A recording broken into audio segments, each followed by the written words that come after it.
Main quest, imprisoned by mistake. All right, this is the place. Patrick stopped, looking up at the little stone manor, Isling's place. Let's just take it slow, okay?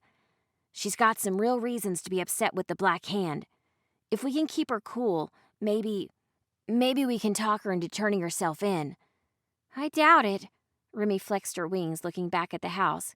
It was the smallest in this row, yet expensive enough to be made of stone instead of wood, with the back half cut into the cliff. All right, I'm ready. Me too, Nightingale said, doing a little hop to hype herself up. Let's get that info. Patrick was the first to the door. He knocked rapidly, pressing his face to the wood. Isling, it's me. Open up. The door swung open. Isling pulled Patrick into an embrace, burying her head in his shoulder. Patrick, thank God you're here. I think I screwed up. You could say that again, Remy muttered. Who are... Isling released him, looking back at them. Your friends from the inn, she asked, confused. What are they doing here? I brought them to help. He glanced over his shoulder at the street. There were several other houses nearby, and the streets were busy with passerbys. Can we come in? People can hear us. Oh, right. Isling stepped out of the way, waving for them to come in.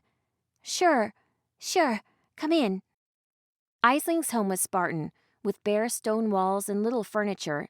They made their way to a sitting room without enough chairs. Remy didn't really try to keep the anger from her tone as they walked. So, were you trying to cook us alive back at the informant's house? Or was that only meant as casual arson? Isling took one of the two chairs, while Patrick took the other. She looked up from her fumbling with a little leather satchel she'd been wearing, eyes wide with guilt. Oh no, Isling yelped, one hand over her mouth. Were you in there? Yeah, Nightingale answered before Remy could, resting one hand on Remy's shoulder. We were in the basement investigating the murder. Oh, God. Isling hung her head into her lap, hair covering her face. I'm so sorry. I never planned. She looked up. Patrick, I didn't mean to use the damn thing, but he caught me, and we fought, and... She shivered, wiping at her face with one hand. I've never seen so much blood in my life. Remy didn't give her a moment's peace. Why did you have to loot the place? We wouldn't be here if you just left well enough alone. Isling was stammering, barely able to form coherent sentences. I didn't know what to do. I just grabbed what I could and ran. She looked back to Patrick. I was hoping to get something we could use to finally prove how crooked Grace Zhang really is. Get her ties to the Black Hand out in the open. She opened the satchel. Sure enough, it was stuffed thick with black ledgers and a loose sheaf of paper, all splattered with something red, brown, and foul. There was something else crammed in there, too, something square and faintly glowing, but Remy didn't get a good look before Isling snapped the satchel closed again. What does the Black Hand do exactly? Nightingale asked. King Balthazar's my father. If it's that serious, I'm sure I could convince him. Balthazar's daughter? Isling perked up. My lady, she nodded respectfully. Had I known Patrick brought you, I'd have shown more respect.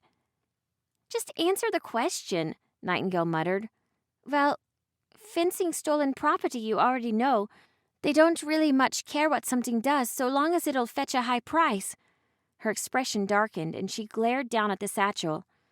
They take no responsibility for what they sell or to whom. So when innocent people die, well, not their problem. Of course, it's much worse here in Romstead.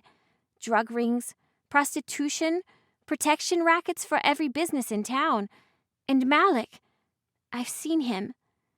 Remy couldn't take it anymore. Shut up! She glowered down at Isling. I don't care what you think about my father, but don't lie about him to my friends. Maybe his people sometimes forget to ask about where things come from. That doesn't mean he's a killer. Isling stiffened, rising from her seat. Your father? The pain was suddenly gone from her voice, which grew cold. She stared at Remy, as though seeing her for the first time. Your father ruined my life. Your father murdered my family. Your father... Remy smacked Aisling across the face so hard it made her hand sting. Aisling reared back, digging for something in her satchel. Fearing it was a weapon, Remy reached for hers, but she wasn't fast enough. With impossible speed, Rook was between them. He shoved both of them on the shoulder so hard that they went tumbling to the floor. Remy scrambled to a crouch. Rook glowered down at them both. "Hey!" He folded his arms. "Don't!" Nightingale cleared her throat. She faced Aisling. "Whatever happened, our friend had nothing to do with it. Remy's been at the Institute with us for the last 2 years, so I'm sure—" She sighed. "Look, I already told you who I am. Give me those ledgers and I'll deliver them to the king personally.